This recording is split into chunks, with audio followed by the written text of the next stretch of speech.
Hello and welcome back to Bannerlord Modded. We're going to be fighting this army that outnumbers us and also kind of outmatches us in combat strength as well. I don't have my brother with me any further because, well, something happened. You should probably watch the previous episode to see that. But anyway, let's do this. Okay, I had barely any opportunity to sort of restore my forces or anything like... What's actually going on with the... Right. Okay, yeah. So the game has this sort of a bit of a weird system going on with it sometimes. So basically what's happening right here with the combat strength at the top is that because we have the smaller force, it is allowing us to have more units on the battlefield. However, that could be considered a bit of a weakness and a bit of a disadvantage, because that means that there are more units on the battlefield that can get killed from my side, and it also means that the enemy has a chance to consistently resupply their forces and continually appear in places that we potentially might not want them to, if you know what I mean. So this is maybe bad. Yes, maybe bad. I'm not entirely sure what to do, how to do this. I don't know. We'll see. But the one thing that I am going to 100% try not to do, and that is to go into the enemy's reinforcement zone. If I go into the reinforcement zone, that's going to be an utter, well, travesty, basically. We are just going to die instantly if we do that. We're going to lose the fight. All manner of terrible things are going to happen, and that's not what we want, of course. Let's go for a nice shield wall with our infantry here. Let's get our archers into the tree line. As you can see, the enemy is actually starting to move forward as well at the same time. I eliminated one of their vassals, which is going to deal a heavy amount of morale damage, which is always nice. But I have to be pretty careful about the Battanians here. They do have a number of polearms, and they could very easily stop me in my tracks. And that is obviously something we don't want. Thank you very much. So I'm just going to try my very best here. Oh, it seems like we're... What? She died? Someone died. Someone died in the battle. I'm sort of wondering now whether she is... I hope that's not going to crash my game. If that crashes my game, I'm going to be kind of annoyed, really, because generally... you know, clans being defeated and all that is a good thing, but obviously, as it is right now, not so much. Anyway, I did manage to kill another vassal there, and that's exactly the reason why we have a number of people running away from the Battanians right now, which is always fantastic. It's always good to see them on the run, and I guess that's also somewhat good. I mean, bear in mind that, as I said before, I personally feel like having a large amount of units on the battlefield is... I mean, on the one hand, it's a disadvantage because there are just more units that can potentially die. But on the other hand, it is an advantage because you're going to be able to achieve victory in these skirmishes much, much easier. But, of course, it very much depends on what you decide to do as the commander. If you yourself decide to go into the enemy's reinforcement zone, and they have, you know, many more units than you do, then that's obviously going to be a bit of a travesty right there. But if they don't, and they do this kind of thing, because you're waiting and you're playing this, you know, hopefully relatively smartly, then you shouldn't have too many difficulties at all. And that's exactly what's happening here. So I'm hopeful that we might be able to do something. So what I'm going to do is I'm going to move my infantry into the mid-ground now. So before, I was kind of utilizing the environment, making sure that we, you know, keep as many of our own units alive as possible, and then go on from there. But generally, you never really want to overextend. Overextending is one of those things that I generally tend to do quite often, because I either grow overconfident, or I just, well, I take the enemy at face value, basically, and I never think, oh, these guys are more than likely going to be able to murder me. I never truly think that. I just think, oh, you know what, yeah, I'll probably be okay here. But some of the time, whenever I think that, that's a mistake. Yes, that is indeed a mistake. And that can have lasting repercussions, and it can make me actually end up losing, getting taken prisoner, and all manners of other unsavory things happen to us. So thankfully that is not going to happen here by the looks of things, and we seem to be doing reasonably well. Mostly because I think these enemies, because they have so few fiefs under their control, I'm pretty sure they just don't have anything that can really do damage to us. If they had a lot of archers, you know, those really, really good archers, the noble units, we would be dead now. Easily. That would be an easy, easy kill for them. But as it stands, that is not happening. That is not happening one bit, and we are absolutely fine.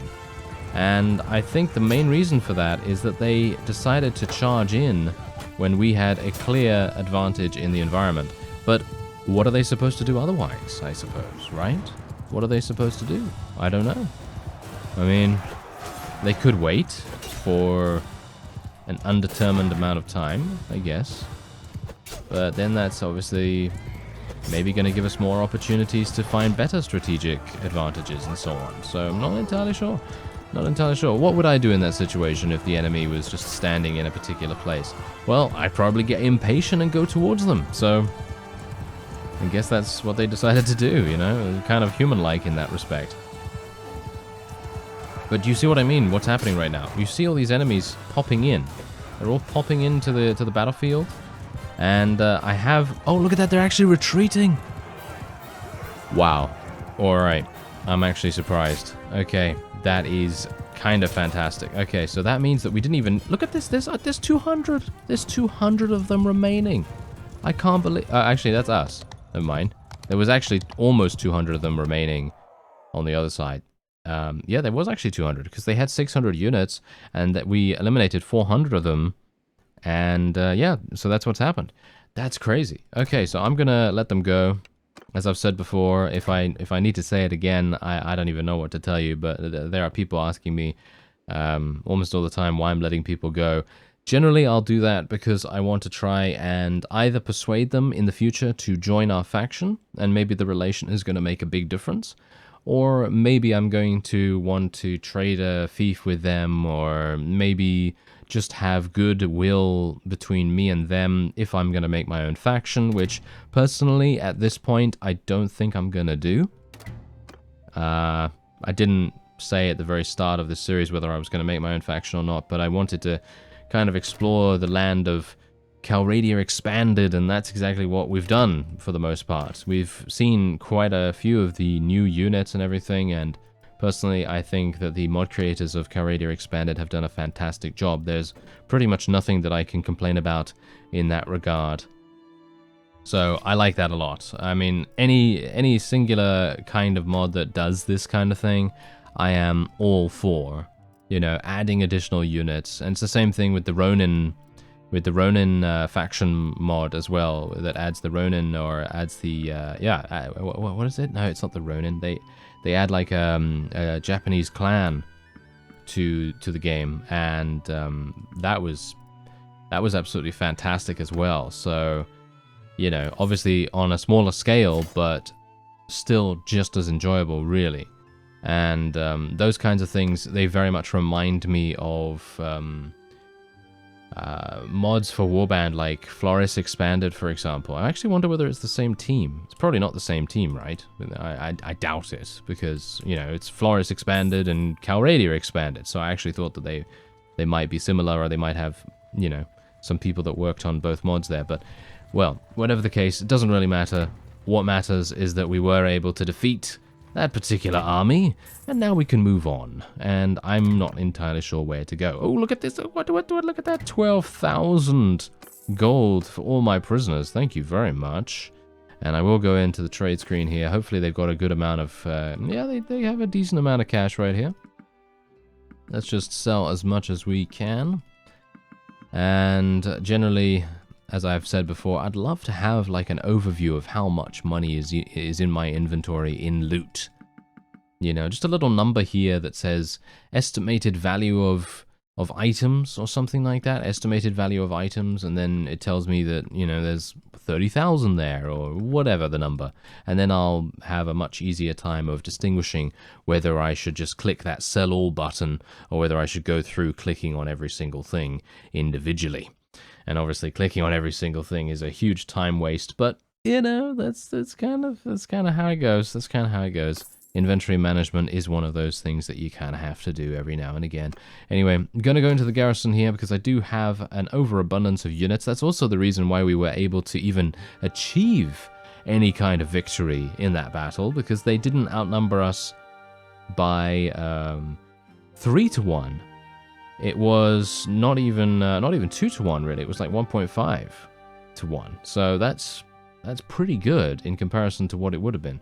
So let's have a look here. What am I going to do? Well, basically anyone that's tier 2 and tier 3 and below, they are going to be transferred into the garrison here. And let's just upgrade a couple of people. These guys can go. This is going to be difficult, actually. This is going to be very, very difficult for me to do, I think. Yeah, that is going to be very, very difficult. Okay, well, what about... the shield bearers, I think, are pretty good, right? The Botanians we're currently fighting. So I'm basically going to put all the Botanian units in here because they might affect our morale in some way. But, of course, the war exhaustion is going to start coming in relatively soon. So that's obviously something that we need to be a bit aware of as well. Okay, well, you know what? I've got a good amount of units, and what I'm going to do is I'm going to just give the remaining units to Bothero here. And, oh, he's only got 6. Are you serious? I thought he had many more. Zoana the Black. I could use someone like you in my company. There we go. Alright, so what we're going to do is I'm gonna just take her on for the moment, because I'm going to give her golden bread. And we should give her one of these Highland large shields. That seems pretty nice. I don't know whether she's actually any good at bows, but it doesn't look that to be the case, because as you can see, this is requiring 15 bows, so she's not actually any good at that. So I guess we'll just leave her the way she is. And obviously, I've kind of sold a whole bunch of armor and things like that, so me me taking on a new companion right now, probably not the best idea, is it? No. Probably not the best idea, but what can I do except just go into the marketplace and maybe buy some stuff. I have 434,000, so let's see what I can do. Maybe I'll be able to buy something that's actually kind of good. So I'm going to upgrade my gloves. I don't really mind if she has the best stuff, but I want her to have something that's actually kind of good, you know what I mean? So nothing that's going to be getting her killed instantly. So this is going to be kind of nice. So we've gotten a chest piece and some gloves. We should get her a helmet and some boots. We do need some boots, right? Oh yeah, and shoulders as well. These are 28,000. That's actually significant, but I'm going to buy those. And where are the boots? Do we not have any boots? Are you serious? Come on now. What? Really? There's all the boots, but let's have a look. Maybe they're... Ah, there we go, there we go. Okay, that's what I'm wearing, so that's going to cost 8,000. That's actually pretty significant. Alright, so what I'm actually going to do is I'm going to sell all of my loot. Yep, look at that. That's actually insane. The trader doesn't even have enough money. You know what? I'm just going to do that. It's just going to completely nullify everything, and that's going to be... Wait a minute, did I? Alright, so finally I was able to actually sort out some gear for her. I made huge mistakes by selling back the stuff that I had just bought. Fantastic, right? Yeah, that happens, Anyway, let's have a look at her. Okay, so she... Oh, wow, okay. She is pretty terrible. She has 1 in leadership. I mean, really. 1 in leadership? Are you serious? Yep, I think she is. And she has literally nothing in riding skill either, so there's pretty much nothing I can do about that. I mean, generally I could give her a horse, but it's going to be a sumpter horse. I mean, is that better than nothing? I guess that is better than nothing, to be honest. Let's give her this saddle, and then this is all the stuff that I bought for her. There we go. Just gonna give her all this stuff. There we are. That's looking pretty decent, and there we go. Alright, so that is looking quite nice for her. So now what we're gonna do is I'm gonna go into the garrison, gonna take out any unit that is like tier 5, tier 4, and then we're gonna go over to the ranged units and do the same thing there. I have no idea how much space she actually has, but I'm going to assume it's pretty terrible. Let's just say that. I'm going to assume it's pretty awful. So let's have a look. There she is. Okay, how much is it? 115. Oh, I'm actually surprised. Oh, that's pretty good, right? That's pretty decent. Okay, so let's actually go over and see if I can give her some stuff. Let's give her some tier 3 units. We'll give her some of these as well. And then we also want to give her some of these higher tier units too. So the Sergeant Pikeneers, I guess she can take a couple of those. And some of these. And maybe some of those as well. And I think that's actually all she can take. Yeah, that seems like all she can take. And wait. No, a little bit more. There we go. Perfect.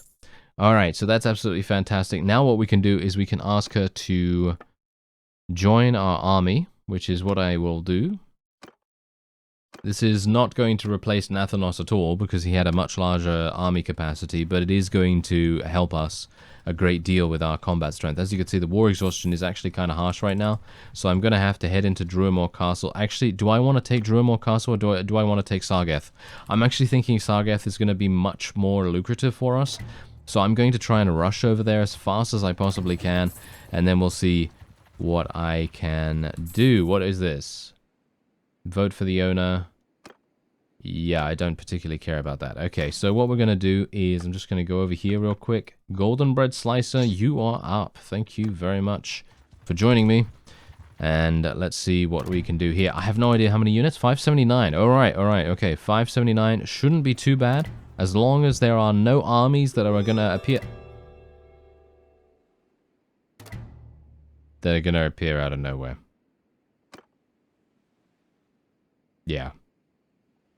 Well, they did that. They decided to declare peace for some reason. Were they actually at 100 war exhaustion? I have a feeling that they weren't. Let me take a quick look. Oh, they were. How did they reach 100? I'm not entirely sure. I don't think anyone got defeated. Maybe they did. Wow. I was just about to go in as well. That's actually absolutely hilarious. Okay, well, we do have a peace agreement with the Cortanian Vlandians right now that is currently giving us 560 dinars per day. And I'm thinking, is that worth it? Or is it not? That's the thing. This is the only faction that we can declare war against right now because every single other faction has 0% support. So I'm thinking the Cortanians, wow, they're actually looking pretty strong right now as well. Look at these guys. They're looking pretty strong. They've got a decent amount of various fiefs all over the place. And that might be problematic for us. How are we doing, by the way, in combat strength? Let me take a quick look. Wow, 11,000. We literally have 11,000. That is kind of significant. Okay, well, you know what I'll do? We're going to save the Britannians for later, I guess. I mean, I can't really do much about them right now. But what we are going to do is we will declare war against the Cortanian Vlandians, I think. And I will launch a surprise attack against Dunglanis, which is right here. Doesn't have a very strong garrison at all. So it should be relatively simple for us to achieve victory there.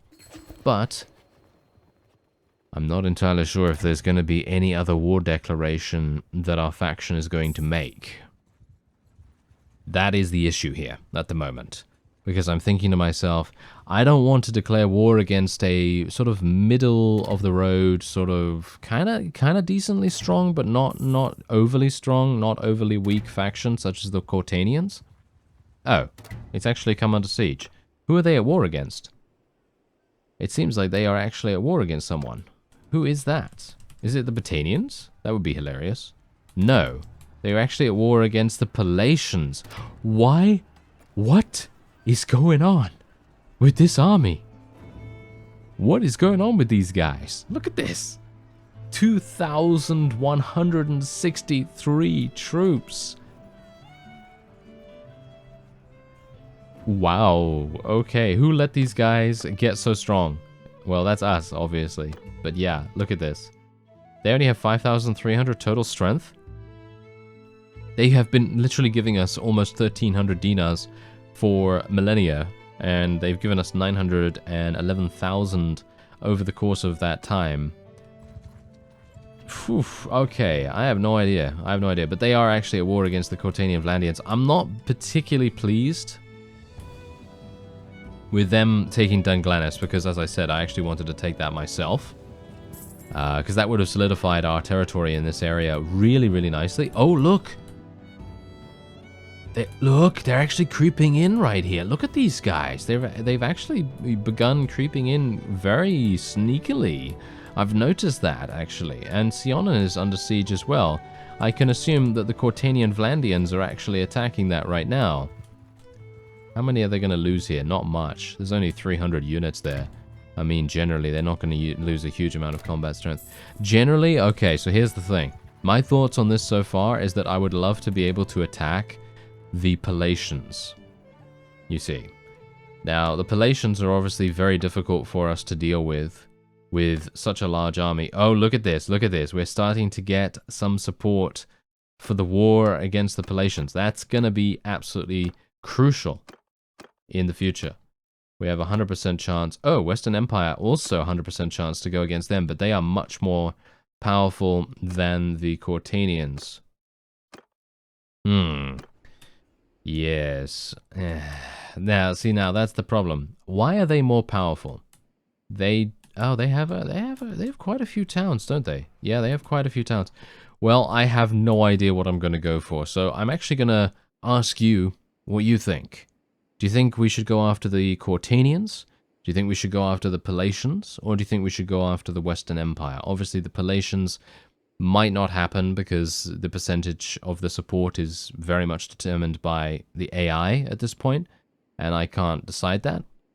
But yeah, the problem with the Western Empire is that they also own things up here. So they own Varcheg and they own Omor, and that's going to be slightly problematic for us to take. But it is close by to some of our other fiefs, so it might make sense for us to attack them, and then for us to swoop down and attempt to take these things. Bear in mind that Zionica is actually under my control, as well as Liberatus, so some of my fiefs are right on the front lines, which might be problematic in themselves. So who knows? But obviously, we are pretty much on the front line of the Cortanian War as well, if that were to break out too. So this is a very difficult decision for me, but that's why I'm asking your opinion. If you'd like to let me know, then obviously leave a comment down below. Otherwise, I thank you very much for watching, and I'll see you next time.